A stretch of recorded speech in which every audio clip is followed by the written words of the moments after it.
వీటికి నోరుగా వేరికి నాయన నాయన మాకు కావలసిన నాయన ఆత్మీయమైన ఆహారం మాకు ఇచ్చినట్టు కృప చూపించండి నాయన నాయన నాయన దైవం చెప్పే ప్రతి ఒక్క మాట నా ప్రభు నాయన నీ చెవితో విని ఆ చెవితో విడిచిపెట్టకుండా నా ప్రభు ఆత్మీయంగా నాయన వాక్యాధారంగా నాయన బలపడ్డకు కృప చూపించండి నాయన ప్రతి దినం ఎన్నో వాక్యాలు ఎన్నో నాయన శ్రేష్టమైన మాటలు నాయన మేము వింటూ విన్నాం నాయన ప్రతి ఒక్క మాట నాయన ప్రతి ఒక్క వాక్యం మా హృదయంలో భద్రపరుచుకుని ఆయన వాక్యానుసారంగా మేము జీవించడానికి నడుచుటకు మాకు కృప చూపించండి నాయన నాయన మీ పాదపు స్తోత్రాలు తండ్రి నాయన మరొకసారి దైవజన్ నాయన మీరు బలపరచండి నాయన నాయన నా తండ్రి ఎంతమంది బిడ్డలైతే వాక్యం వింటున్నారు నాయన వారందరినీ కూడా నాయన మీరు దీవించి ఆశీర్వదించండి నా ప్రభు నాయన దినం ఎంతో భయంకరంగా ఉన్నాయి నాయన భయంకరమైన దినాలంటే క్షేమారోగ్యాలతో మా సంఘాన్ని మమ్మల్ని అందరినీ కాచి కాపాడండి కేవలం మీ ఉచితమైన కృప నా ప్రభు మీ కృప మాకు ఇచ్చినందుకు వందనాలు నాయన ఈ ఆరాధనంతట్లో మీరుండి నా ప్రభు నాయన క్షేమకరంగా జయకరంగా జరుపుటకు కృప చూపించమని చేతి వచ్చిన ప్రతి ఒక్కరిని ఆత్మీయంగా నాయన బలపడటకు సహాయం చేయండి నా చిన్న ప్రార్థన పాదసనికి చేర్చుకోగలిగి క్రీస్తు పేరిట అడిగి వేడుకుంటున్నాను తండ్రి.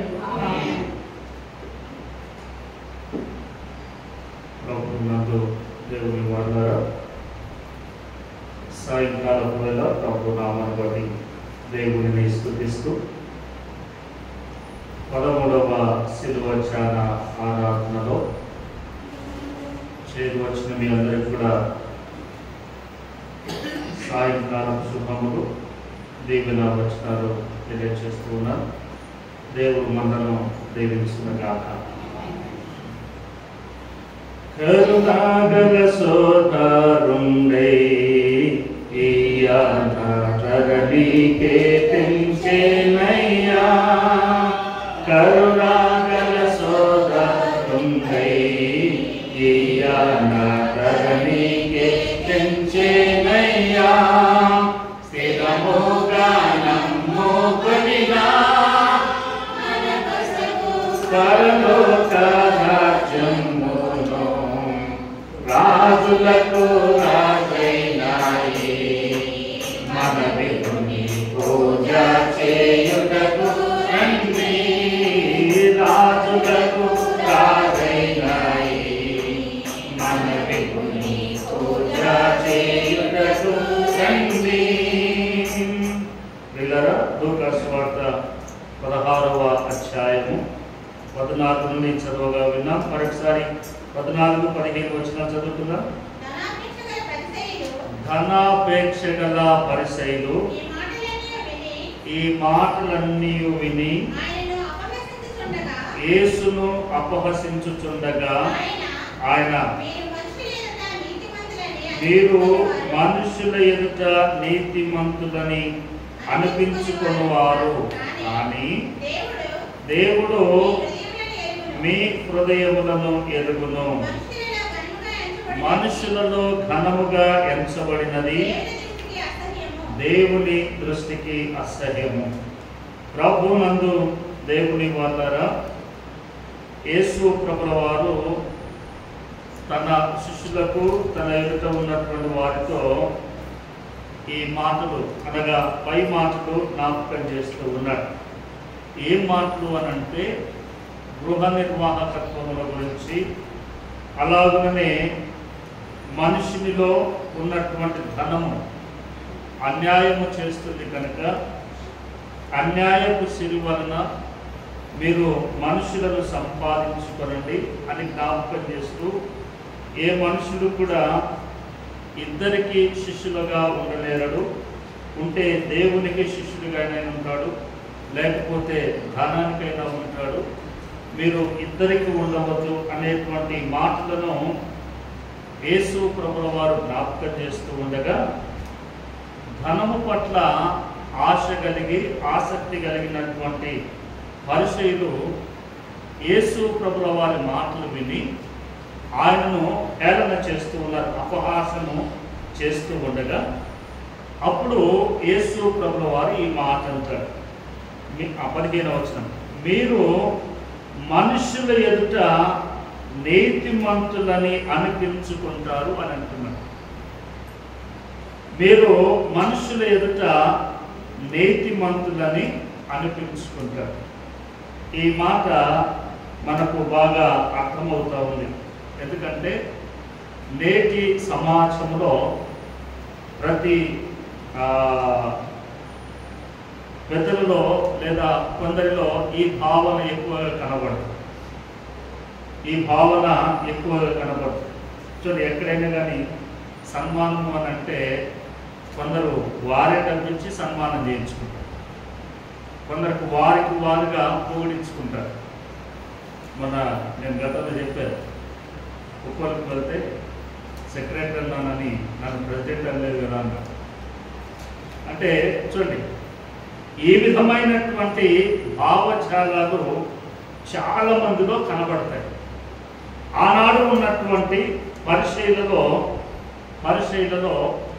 ఎక్కువగా ఈ ఆలోచనలు ఉండేటువంటి.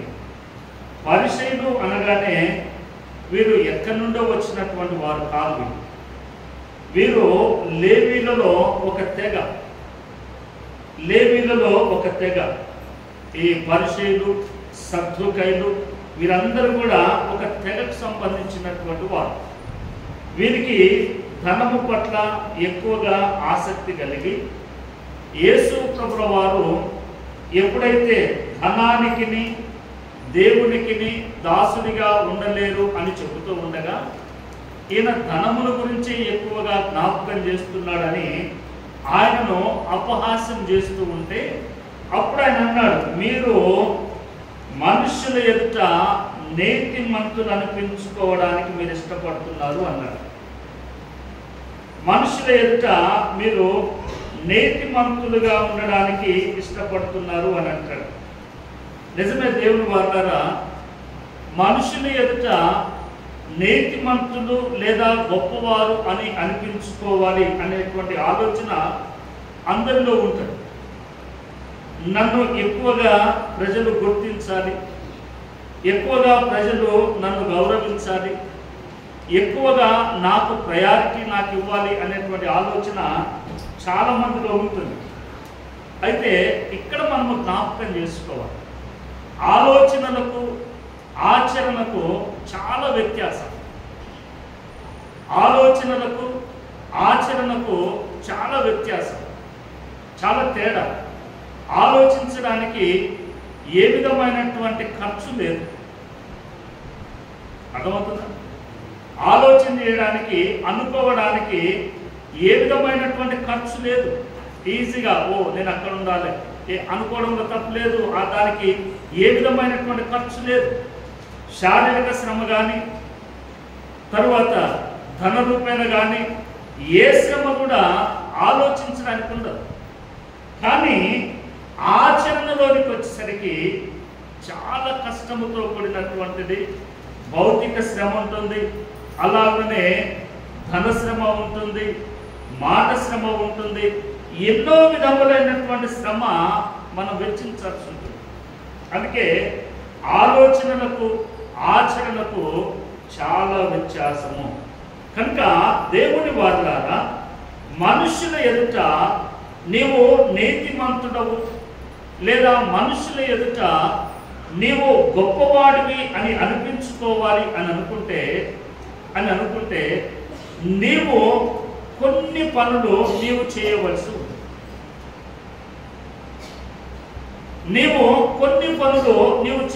ఉంది. అందుకే నేను బైబిల్ గ్రంథం నుండి ఒక మనుషుడిని నేను మీకు పరిచయం చేస్తాను, లేదా నేను మీకు చూపిస్తాను. చూడండి, దినవృత్తాంతముల మొదటి గ్రంథము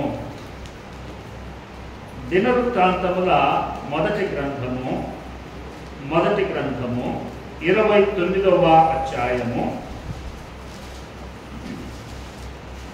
చూడండి, దినవృత్తాంతముల మొదటి గ్రంథము 29వ అధ్యాయము 29వ అధ్యాయం 16వ వచనం చూడండి. మా దేవా యెహోవా,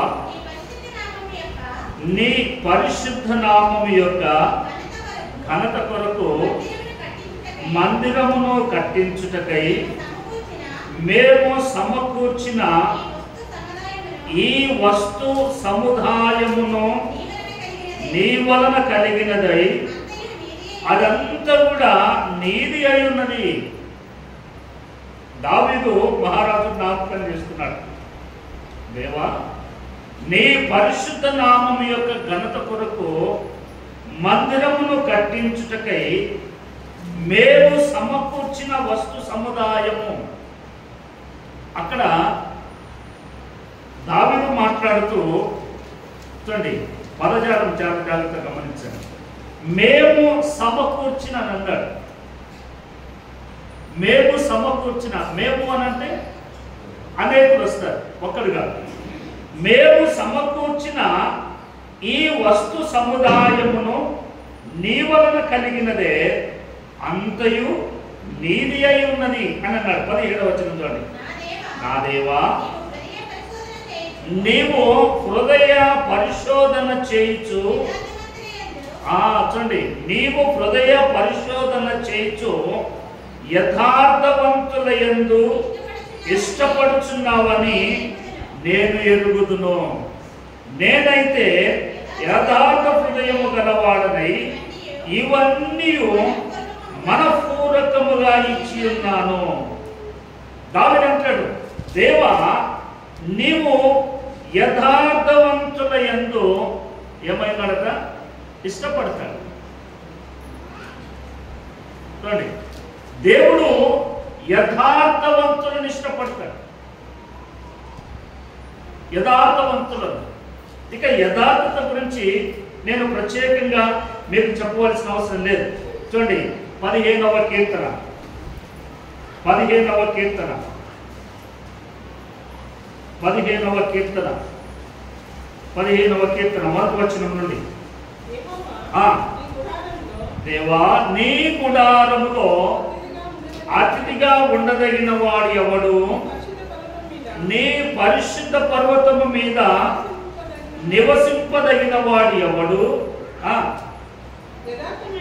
యథార్థమైన ప్రవర్తన కలిగి నీతిని అనుసరించుచు హృదయపూర్వకముగా నిజము పలుకువాడే. చూడండి, ఇదే దావీదు అంటాడు, నీ గుడారములో నీ మందిరములో అతిథిగా ఉండదగిన వాడు ఎవడు? నీ పరిశుద్ధ పర్వతము మీద నివసింపదగిన వాడు ఎవడు అన్నాడు అంటూ అక్కడ ఆయన జవాబు చెబుతున్నాడు. మరలా యథార్థమైన ప్రవర్తన కలిగి, యథార్థమైన ప్రవర్తన కలిగి నీతిని అనుసరించుచు హృదయపూర్వకముగా ఏ పలుకాల? నిజం పలుకాలి. దేవునికి ఎవరిష్టమట? మరలా పలుకుతాం. ఏది? 1 దినవృత్తాంతాలు 29:17 వచనంలో, దేవా నీవు హృదయ పరిశోధన చేయుచు యథార్థవంతుల యందు ఇష్టపడుచున్నావని నేను ఎరుగుదును. దేవుడు ఇది నిజంగా సమాజంలోనికి వెళ్తే సమాజంలో అందరూ అంటారు దేవుడికి అందరూ ఒకటే కదా అని అంటారు. నిజమే, దేవుడికి అందరూ ఒకటే.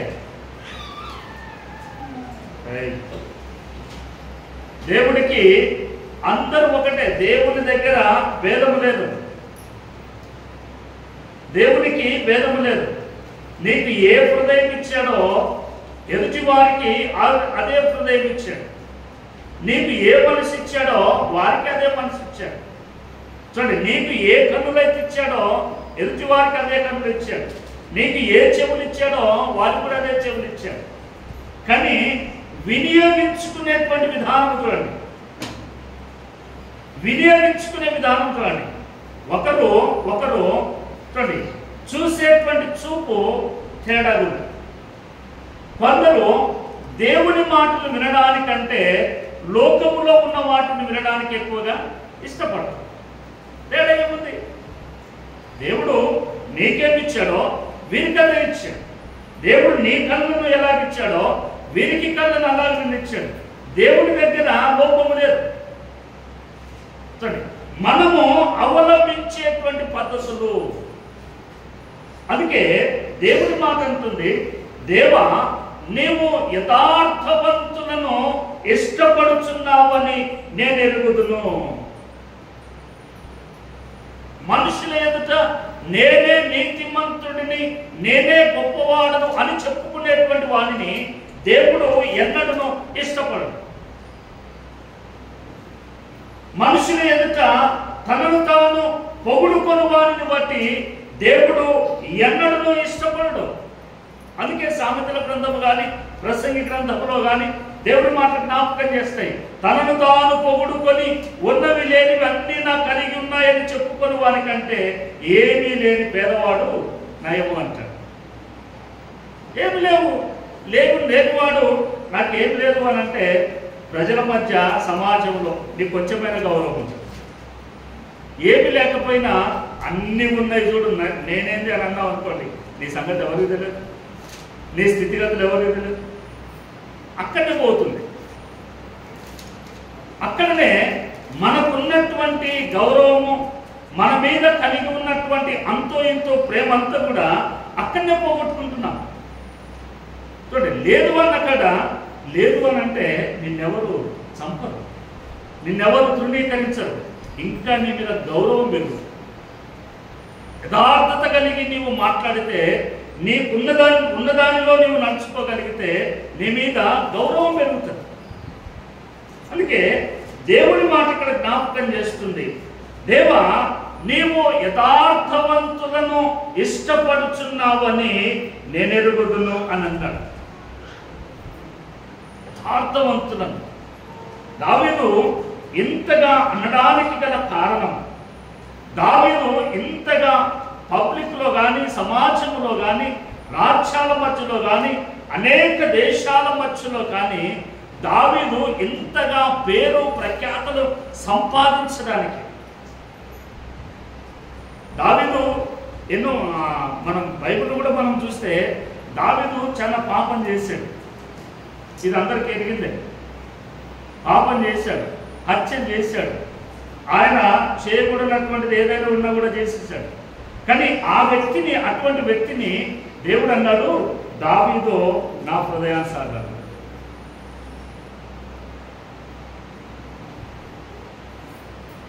అటువంటి వ్యక్తిని దేవుడు దావీదు నా హృదయానుసారుడు అన్నాడు. అంటే దేవుడి హృదయము దావీదు హృదయం ఒకటేనా? చూడండి, ఇక్కడ దావీదులో ఉన్నటువంటి ఆ హృదయాన్ని ఒకసారి మనం పరీక్షిస్తే అందుకే నేను ప్రారంభంలో అన్నాను, ఆలోచనకు ఆచరణకు చాలా తేడా ఉంది.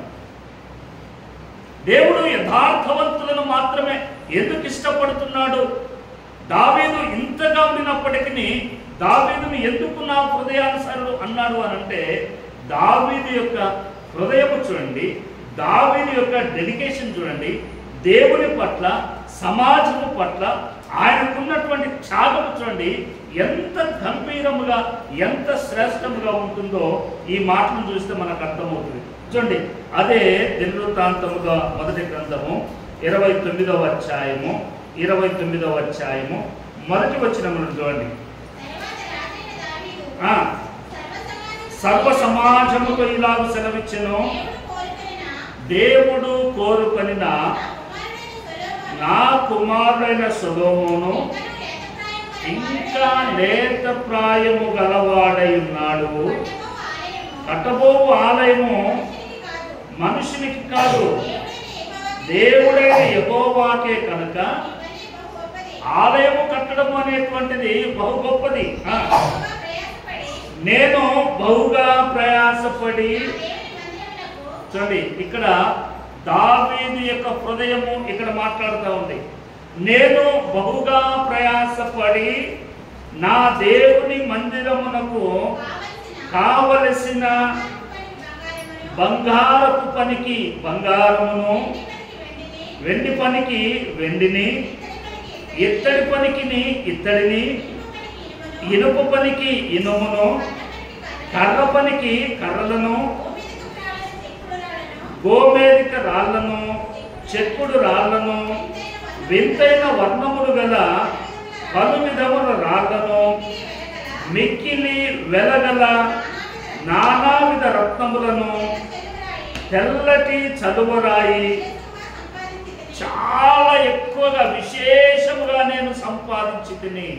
దేని సంపాదించినట్టయినా చూడండి, నేను బహుగా ప్రయాసపడి నా దేవుని మందిరమునకు అని అన్నాడు ఆయన డెడికేషన్. తర్వాత 3వ వచనం చూడండి, మరియు నా దేవుని మందిరము మీద చూడండి, ఇది చాలా ప్రాముఖ్యమైనటువంటి పదం. ఇది చాలా ప్రాముఖ్యమైనటువంటి పదం. ఇక్కడ అన్నాడు, నా దేవుని మందిరము మీద నాకు కలిగి ఉన్న మక్కువ చేత. మక్కువ అంటే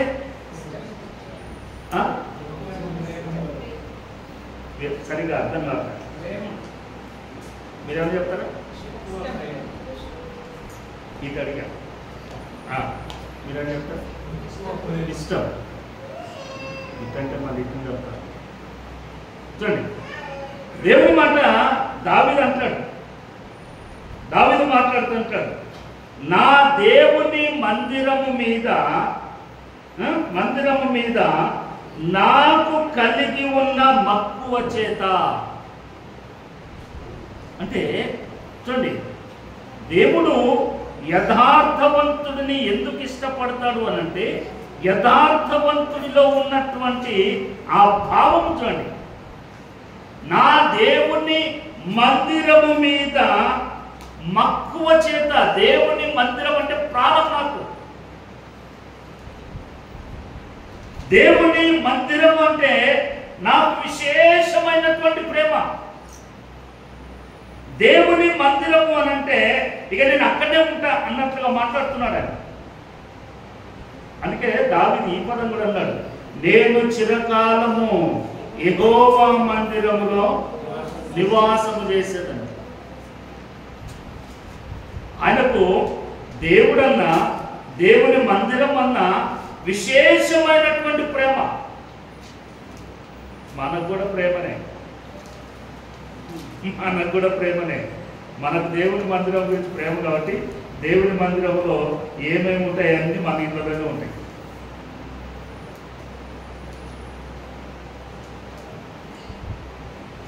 దేవుని మందిరం అంటే మనకు ప్రేమ కాబట్టి దేవుని మందిరంలో ఉన్నవన్నీ కూడా ఎక్కడుంటాయి? మన ఇళ్ళలో ఉంటాయి.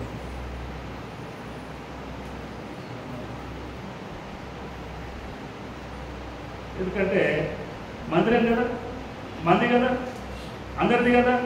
దేవుని పుణ్యం అంటే ఏం బాగుంటుంది? నాకు నా దగ్గర ఉందా?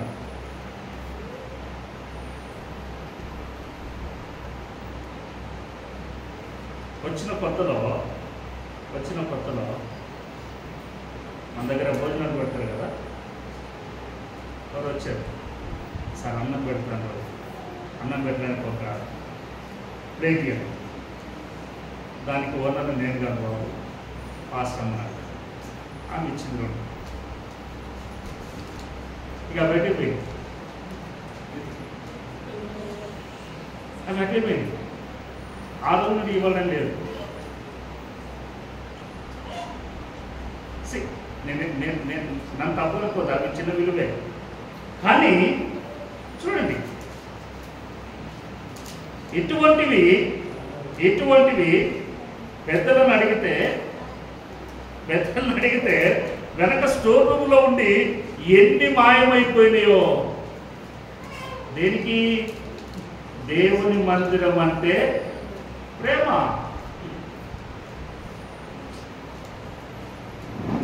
దేవుని మందిరం అంటే ప్రేమ. అందుకే మందిరంలో ఉన్నవన్నీ కూడా మన దగ్గర ఉండాలి. దేవుని వాళ్ళారా, మనం అనుకుంటాం దేవుని మందిరంలో ఉన్నవి మన ఇంట్లో చిన్న పేపర్ అయినా సరే మన ఇంట్లో ఉండాలనుకుంటాం. కానీ ఆ పేపరు మన ఇంట్లో ఉంటే అది ఏంది తెలుసా? నీ దృష్టికి పేపర్, కానీ నేను అంటాను అది అగ్ని. నిన్ను, నీ ఇంటిని, నీ కలిగిన సమస్తాన్ని కూడా కాల్చిపడేస్తుంది. నీకు తెలియదు. నీకు తెలియదు. కరెంట్ ఎప్పుడైనా చూసారా ఎవరన్నా? కరెంట్ ఎప్పుడన్నా ఎవరన్నా చూసారా? మీరు ఎవరు నేను చూడలే. మనకి ఎప్పుడు కనపడుతుంది అంటే లైట్లు కానీ ఇట్లా కనపడుతుంది. ఏ విధంగా వస్తుంది ఎవరికి కనపడదు. దేవుడిచ్చేటువంటిది కూడా, దేవుని అగ్ని కూడా, దేవుడిచ్చేటువంటిది కూడా అలాగే ఉంటుంది, కనపడదు, ఏర్పడదు. మహానుభావుడు దావీదు ఆయన మాట్లాడుతూ ఆయన అన్నాడు, దేవుని మందిరము మీద నాకు కలిగి ఉన్న మక్కువ చేత నేను ఆ ప్రతిష్ఠితమైన మందిరము నిమిత్తము సంపాదించిన వస్తువులు కాక. మరోసారి చదవమ్మా, చూడండి 3వ వచనం మళ్ళీ చదువు. మరియు నా దేవుని మందిరము మీద నాకు కలిగి ఉన్న మక్కువ చేత నేను ఆ ప్రతిష్ఠితమైన మందిరము నిమిత్తము సంపాదించిన వస్తువులు కాక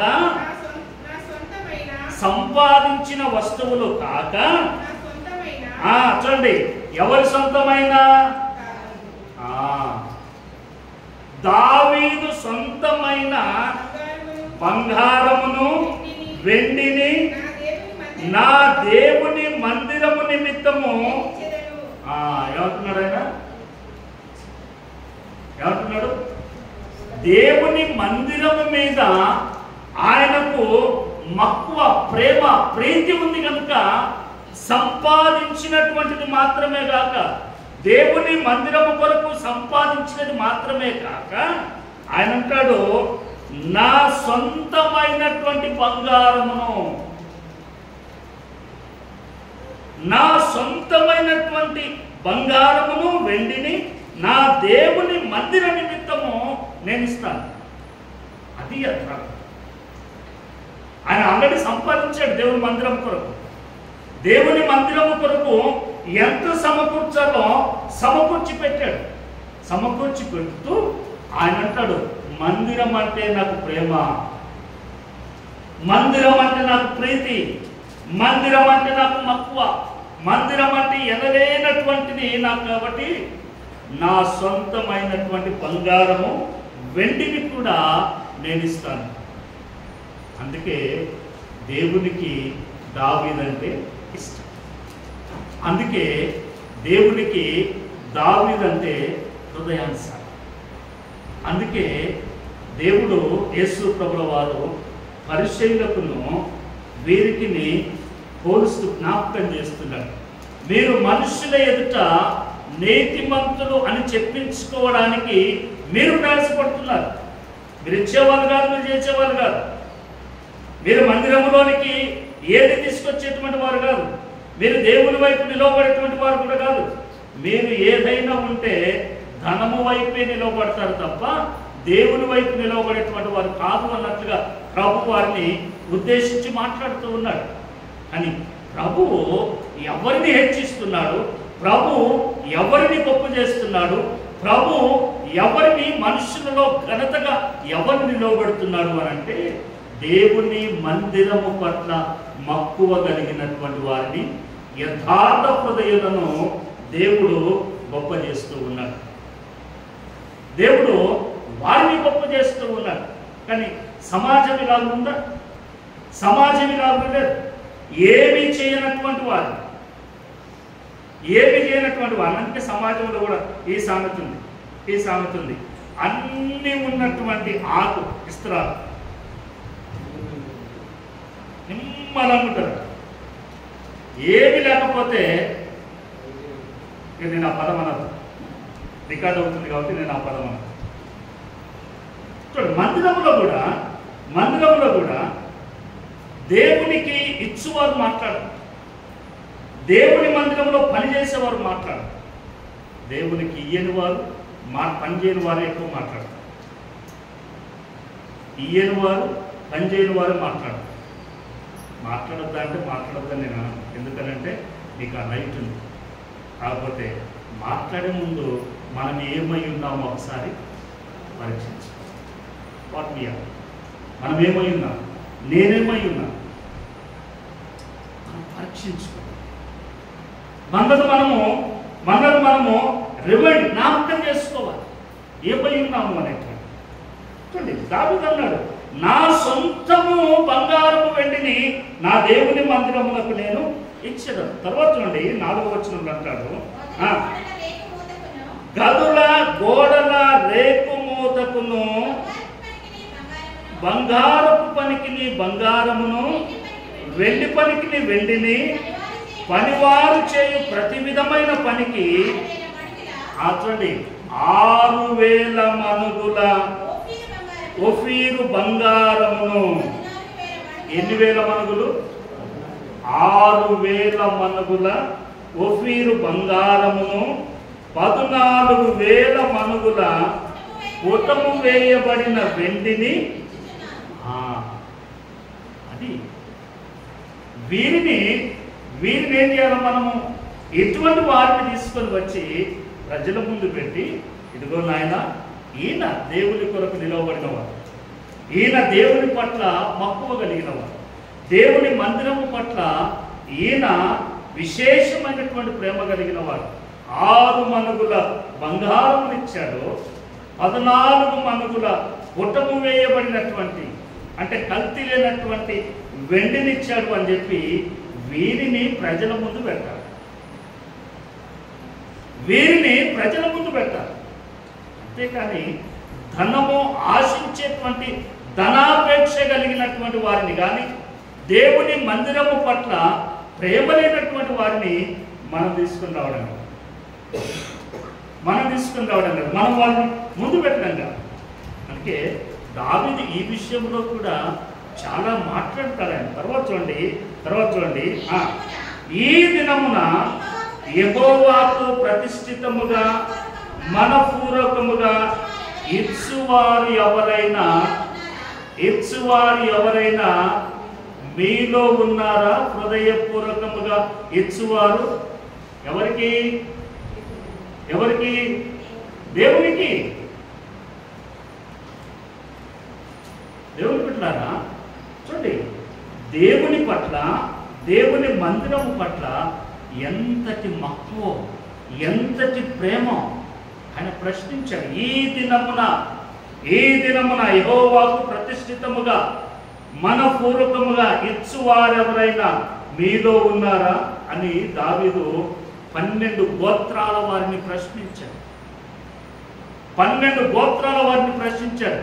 అప్పటి వరకు గోత్రాలలో ఉన్నటువంటి ముఖ్యులు, ప్రధానులు ఎవరు కూడా ఎప్పుడైతే దావీదు ఈ మాట మాట్లాడాడో తరువాత వారు వెండి బంగారములన్నిటిని కూడా వారు పట్టుకొని వచ్చారు. 12 కుటుంబాలు కలిస్తే ఎంత తెచ్చారు చూడండి. 7వ వచనం చూడండి, ముగిస్తాను.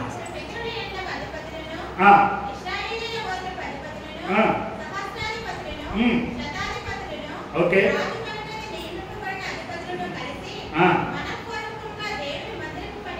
మనపూర్వకముగా దేవుని మందిరపు పనికి 10,000 మనుగుల బంగారమును 20,000 మనుగుల బంగారపు ద్రాములను 20,000 మనుగుల వెండిని 36,000 మనుగుల ఇత్తడిని 2 లక్షల మనుగుల ఇనుమును ఇచ్చిరి. ఎవరిచ్చారట? గోత్ర పెద్దలు, 12 కుటుంబాల వారు.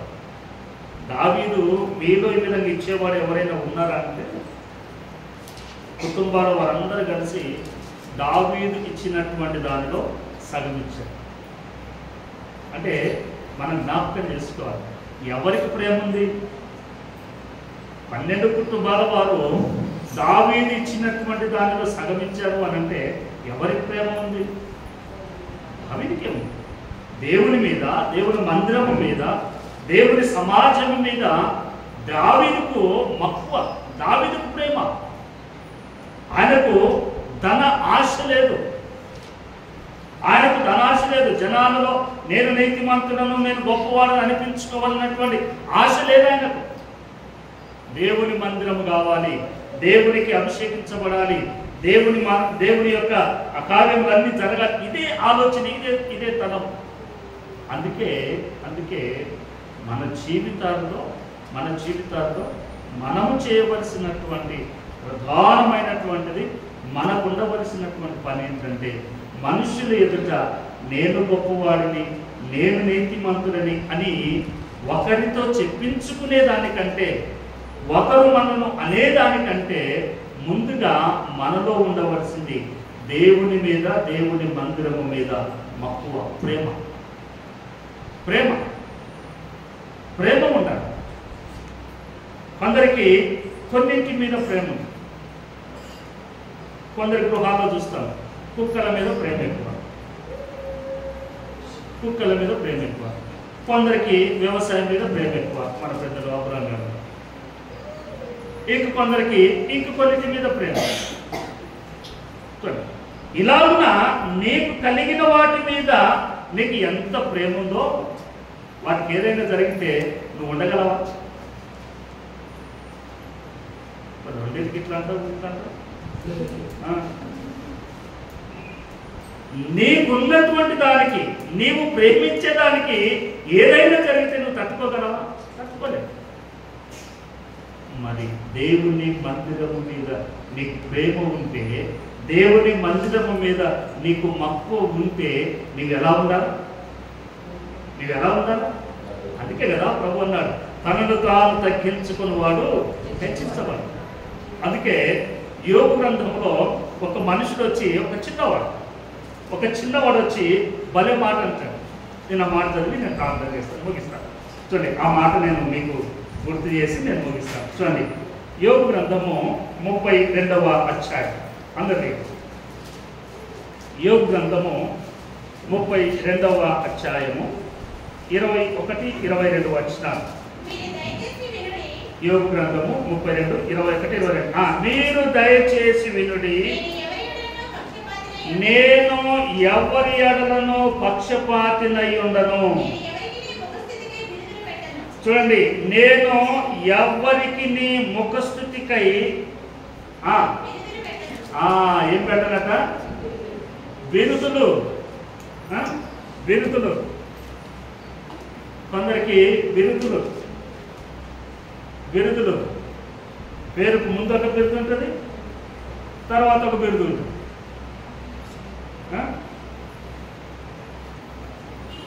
బిరుదులు ఆయన అన్నాడు. ఈయన ఎవరు అని అంటే, చూడండి 4వ వచనం చూడండి, వారు ఎలీహు కన్నా ఎక్కువ వయసు. ఎవరు ఆ ముగ్గురు? ఎవరు ఎక్కువ వయసు గలవారనంటే యోబు స్నేహితులు. యోబు ముగ్గురు స్నేహితులు ఈ ఎలీహు కంటే పెద్దవాడు. 6వ వచనం చూడమ్మా. కావున బూజీయుడైన బరాకేలు కుమారుడగు ఎలీహు ఇలాగు మాట్లాడని. ఎలీహు అంటున్నాడు, ఆ ముగ్గురు స్నేహితుల కంటే చిన్నవాడై ఉండి ఆ ముగ్గురు స్నేహితులు ఏమైనా మాట్లాడతారా, ఇంకేమైనా చెప్తారా అని చాలాసేపు ఆయన ఎదురు చూశాడు. ఏం మాట్లాడతలేదు. ఎందుకంటే యోగులు వాళ్ళ ముందు చాలా మాట్లాడారు. తర్వాత దేవుడు మాట్లాడి, వీళ్ళెవరు ఇలా మాట్లాడదాం, వీళ్ళ సంగతి ఏందో చూడాలన్నట్టు ఉండేసరికి ఇక తర్వాత ఈ ఎలీహు వచ్చి చాలాసేపు చూశాడు. ఈ ఎలీహు గురించి ఎక్కడ మనం ఎప్పుడు జ్ఞాపకం చేసుకోం. యోబు ముగ్గురు స్నేహితులు అంటాం. ఈయన మాట్లాడినటువంటి మార్గం ఎంత గంభీరంగా, ఎంత గొప్పగా ఉందో. ఆయన అంటాడు వారికంటే చిన్నవాడు, మీరు దయచేసి వినుడి, నేను ఎవ్వరి ఎడలను పక్షపాతమునై ఉండను. నేను ఎవ్వరికి నీ ముఖస్థుతికై బిరుదులు పెట్టను. ముఖస్థుతి చేయుట నా చేత కాదు అంటారా మీరు? ఎవరైనా అనలేము. సమాజంలో మన ముందు వెనకాల ఎవరితోనైనా మనం డైరెక్ట్గా అన్నామనుకోండి, తెల్లవారితే వారికి మనకున్న సంబంధాలు కట్టదు. అందుకే మనం అనలేము. కానీ దేవునికి ఎవరి ఇష్టడు అని అంటే, ఇదిగో ఎలీహులాగా మాట్లాడేటువంటి వాడు. ఎలీహులాగా నేతి అనేటువంటిది ఉంటే వారినే ఇష్టపడతారు. యథార్థ హృదయవంతులైతే వారినే ఇష్టపడతారు. కానీ మనుషుల ఎదుట తాము నీతిమంతులము అని చెప్పుకునేటువంటి వారి ఎవరిని కూడా దేవుడు ఇష్టపడడు. దేవుడు ఎవరిని ఇష్టపడడు. అందుకే ఈ రాత్రి వేళ ఈ సిలువ జాన ఆరాధనలో 13వ దినాన నీవు జ్ఞాపకం చేసుకోవాల్సింది ఏంటంటే, దేవుడు నిన్ను ఇష్టపడాలి అని అంటే నీలో రెండు ఉండాలి. ఒకటి యథార్థ హృదయము, రెండవది దేవుని మందిరము పట్ల మక్కువ, ప్రేమ. దేవుని మందిరము పట్ల ప్రేమ. దేవుని మందిరానికి ఏదైనా జరిగినా కూడా చూస్తూ ఉండాలి. దేవుని మందిరము అలాగనే ఉంటే ఏది చూస్తూ ఉండలేదు. అది ప్రేమ దేవుని మందిరం పట్ల. వాటి దేవుడు ఈ వేళ నీకు నాకు అటువంటి ధన్యత భాగ్యాన్ని ప్రభు ప్రసాదించిన గాక. తలవంచండి, ప్రార్థన చేసుకుందాం.